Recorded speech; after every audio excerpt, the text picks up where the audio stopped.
بسم اللہ الرحمن الرحیم۔ السلام علیکم ناظرین، آپ دیکھ رہے ہیں YouTube channel Awan T V. خبر شامل کرنے سے پہلے گزارش ہے کہ ہمارے چینل کو سبسکرائب کر لیں، ویڈیو کو لائک کریں تاکہ ہر نئی آنے والی خبر بر وقت آپ تک پہنچ سکے۔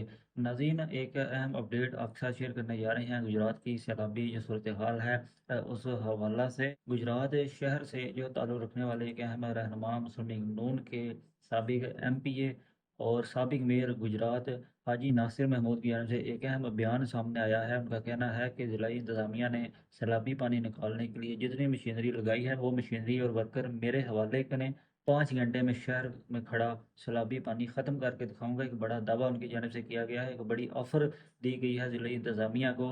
جیسا کہ آپ جانتے ہیں گزشتہ چند دنوں سے گجرات کی انتظامیہ جو ہے وہ پانی نکالنے میں وہاں سے جو ہے مصروف عمل ہے، لیکن ابھی تک صورتحال مکمل طور پر قابو جو ہے نہیں پایا جا سکا۔ ڈسٹرکٹ انتظامیہ کی جانب سے تمام تر جو اس وقت فیلڈ میں جو فورس ہے جو ڈسٹرکٹ انتظامیہ کی وہ موجود ہے، فیلڈ ورکرز موجود ہیں اور پانی کی نکاسی کے لیے جو ہے تمام تر انتظامات کیے جا رہے ہیں، لیکن 5 گھنٹے والی آفر پر جو ہے وہ ایک بار پھر حاجی ناصر محمود جو ہیں وہ خبروں کا مرکز بن چکے ہیں اور ملے جلے جو ہیں اس پر کمنٹس کیے جا رہے ہیں سوشل میڈیا صارفین کی جانب سے۔